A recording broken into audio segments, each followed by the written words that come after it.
Hello বন্ধুরা, কেমন আছো তোমরা সবাই? আশা করি তোমরা সকলেই খুব ভালো আছো আর আমিও খুব খুব খুব ভালো আছি। চলে এসেছি আবার নতুন ভিডিও নিয়ে তোমাদের সামনে। বাই দ্য ওয়ে, আমি অপ্র, তোমরা দেখছো আমার channel the backpacker অপ্র।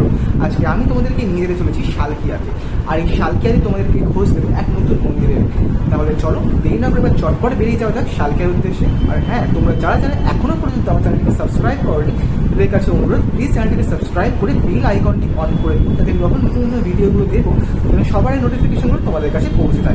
R please চ্যানেলটিকে একটা লাইক করে দিও ভিডিওটিকে, কারণ তোমাদের একটা লাইক আমায় কিন্তু প্রচুর প্রচুর মোটিভেট করে। তাই প্লিজ একটা লাইক করে দিও অন্তত ভিডিওটার জন্য। তাহলে চলো দেরি না করে বেরিয়ে যাও যাক শালকিয়ার উদ্দেশ্যে। তাহলে চলো যাই এবার। তো বন্ধুরা, শালকিয়া যাওয়ার জন্য আমার বাড়ি থেকে সবচেয়ে ইজিয়েস্ট ওয়ে হচ্ছে ফেরি সার্ভিস। তো তাই জন্য আমি এখন পৌঁছে গেছি আহিটোলা ঘাটে। আর এই আহিটোলা ঘাট পার করে ওই দেখুন জুম করে দেখা যাচ্ছে এই মন্দিরটা দেখা যাচ্ছে। এই মন্দিরটা দিয়ে আমরা আজকে যাবো।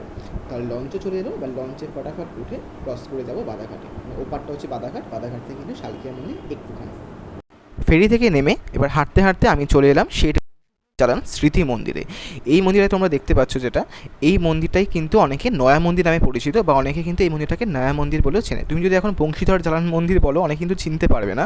সো রিক্সায় বা এলে তোমরা হাওড়ায় বলবে নয়া মন্দির যাবো, তোমাদের কিন্তু চিনিয়ে দেবে। আর মন্দিরটায় তোমরা কীভাবে আসবে তার সম্পূর্ণ ডিটেলস আমি ভিডিওর শেষে দিয়ে দেবো। তাই ভিডিওটা স্কিপ না করে পুরোটা দেখার অনুরোধ রইল। আর হ্যাঁ, চ্যানেল নতুন হয়ে থাকলে একটা সাবস্ক্রাইব করে দিও প্লিজ। আর প্লিজ একটা লাইক করে দিও, তোমাদের কাছে রিকোয়েস্ট রইল ভিডিওটা লাইক করার জন্য। কারণ তোমরা ভিডিও দেখো, কেউ লাইক করো না, প্লিজ ভিডিওটা লাইক করে দিও। এই হলো সেই মন্দির, যার এই ভেতরেই কিন্তু রয়েছে একটি শিবের মন্দির, এবং পিছনেও দেখবে রয়েছে একটা মানে উচ্চর শিব। সব কিছুই তোমাদের সামনে তুলে ধরবো। এখন চলো এবার আস্তে আস্তে করে মন্দিরের পাশে যাওয়া যাক। আর হ্যাঁ, মন্দিরে যদি সময় নিয়ে কথা বলা যায়, মন্দিরের সময় হচ্ছে সকাল 6টা থেকে দুপুর 12টা পর্যন্ত, এবং বিকেল 4টে থেকে রাত্রি 9টা পর্যন্ত। এই মন্দির সোম থেকে রবি রোজই খোলা থাকে, মানে সপ্তাহে 7 দিনই খোলা থাকে। তাই কোনো চিন্তা নেই মন্দিরে আসার জন্য। আর খুবই পরিষ্কার মন্দিরটা। তোমরা চলো তোমাদেরকে একবার দেখিয়ে দিই এই নতুন মন্দিরের ভেতরটা। দেখো, মন্দিরের সামনেই রয়েছে এরকম উঁচু শিবের মূর্তি। তো এই শিব মূর্তি দর্শন করতে গেলে তোমাদের কিন্তু আর হরিদ্বার যেতে হবে না। আমাদের কলকাতার খুব কাছেই, মানে হাওড়াতেই কিন্তু তোমরা পেয়ে যাবে এই সুন্দর এত উঁচু শিবের মূর্তি দর্শন করতে পারবে।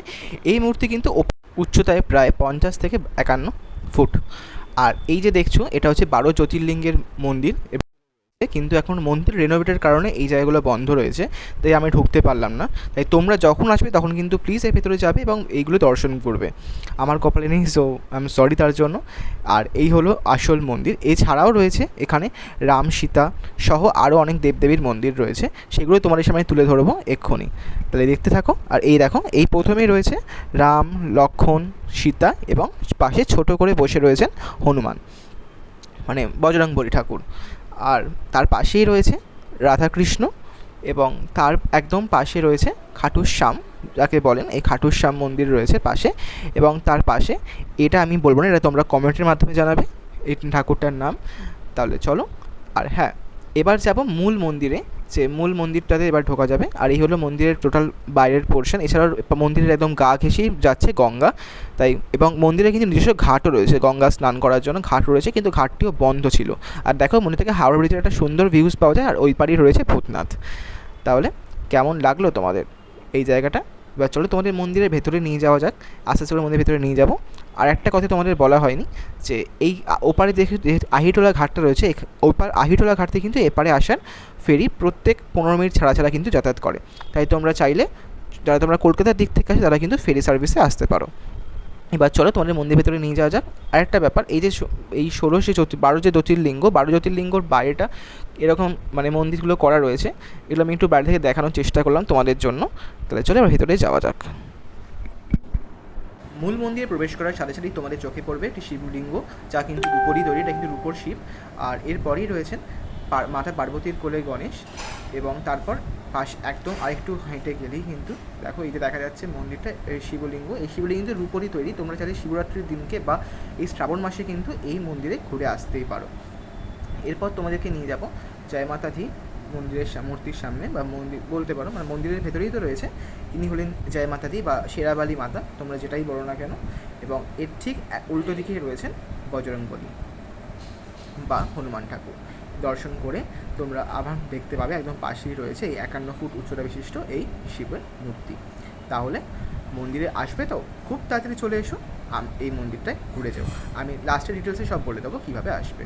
আর এইটা বন্ধ থাকার জন্য আমার সত্যি বলছি খুব মনটা খারাপ হয়ে গেছিলো, কারণ এই 12 জ্যোতির্লিঙ্গ এইখানে রিনোভেটের কারণে বন্ধ রয়েছে। তোমরা যদি শ্রাবণ মাস পার করে আসো তাহলে দেখবে কিন্তু জায়গাটা হয়তো খুলে দেবে। তাহলে আশা করছি মন্দিরটা তোমার সামনে তুলে ধরে দেখাতে পেরেছি। মন্দিরটা এটাই হচ্ছে তোমার সেই নয়া মন্দির, বা আমাদের শালকিয়াতে এসে বা বাদাঘাটে এসে যে কাউকে বলে নয়া মন্দির কি বলতে কিন্তু তারা এটাই চেনে। এই জায়গায় প্রায় জালান টেম্পল বা নয়া মন্দির, শিব মন্দির, নতুন শিব মন্দির যে কোনো বলে তোমায় দেখিয়ে দেবে। তো মন্দিরটা কেমন লাগলো সেটা কিন্তু প্লিজ তোমরা কমেন্টের মাধ্যমে জানাতে ভুলো না। আশা করছি নতুন মন্দিরটা তোমাদের ভালো লেগেছে। তাহলে মন্দিরটা কেমন লাগলো সেটা কিন্তু প্লিজ কমেন্টের মাধ্যমে জানিও। আর এখানে আসবে কী করে সেটা আমি এক্ষুনি তোমাদেরকে দেখিয়ে দিচ্ছি।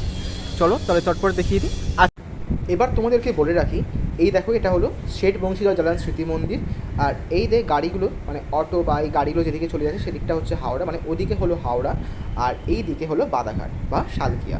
তো তোমরা এদিক থেকে আসলে বুঝতে পারলে তোমরা কীভাবে আসবে, অটো এলে নয়া মন্দির স্টপেজে এসে কিন্তু নামবে, ঠিক আছে? তোমাদেরকে একটা ডিটেলস দেওয়াই হয়নি, যদি তোমরা হাওড়ার দিক থেকে আসো তাহলে হাওড়া থেকে স্টেশনের পাশ থেকে অটোই উঠবে, ডিরেক্ট নয়া মন্দির স্টপেজে এসে নামবে। আর যদি তোমরা আমাদের কলকাতার দিক থেকে আসো তাহলে একটা কাজ করবে, শোয়াবাজার ঘাটটা পেরালেই মানে আহিটোলা ঘাট পেরালেই কিন্তু বাদাঘাট। এই বাদাঘাট থেকে কিন্তু হেঁটে মাত্র 5 থেকে 7 মিনিট এই নয়া মন্দির আসবে। তো তোমরা কিন্তু চাইলে বাদাঘাট থেকে 5 থেকে 7 মিনিট ওয়াকিং ডিস্টেন্সে এসে পৌঁছতে পারো, অথবা বাদাঘাট যে ফেরি ঘাটটা আছে সেখান থেকে কিন্তু রিক্সা বা টোটো রয়েছে যেগুলো তোমার এই নয়া মন্দির পর্যন্ত আসছে। তো বুঝে গেলে কীভাবে আসতে পারবে, দেখো যদি অসুবিধা হবে না আসতে তাহলে চটপট এসে এবার কিন্তু ঘুরে যেতে হবে এই নয়া মন্দির থেকে। আশা করছি এই নতুন মন্দিরটা তোমাদের ভালো লেগেছে। ভিডিওটা কেমন লাগলো সেটা প্লিজ কমেন্টের মাধ্যমে জানাবে। ভিডিওটা ভালো লাগলে একটা লাইক করবে, সেরকম বলেছিলাম, প্লিজ একটা লাইক করে দিও। আর হ্যাঁ, চ্যানেলে যদি নতুন হয়ে থাকো চ্যানেলটাকে সাবস্ক্রাইব করে আমার পাশে থেকো এবং বেল নোটিফিকেশনটি অন করে রেখো, তাহলে আমি যখনই নতুন কোনো ভিডিও দেবো সবারই নোটিফিকেশনগুলো তোমার কাছে পৌঁছে দেয়। তাহলে দেখা হচ্ছে খুব তাড়াতাড়ি নতুন কোনো জায়গার খোঁজ নিয়ে, নতুন কোনো জায়গার ভিডিও নিয়ে। ততক্ষণের জন্য tata, thank you for watching, stay tuned.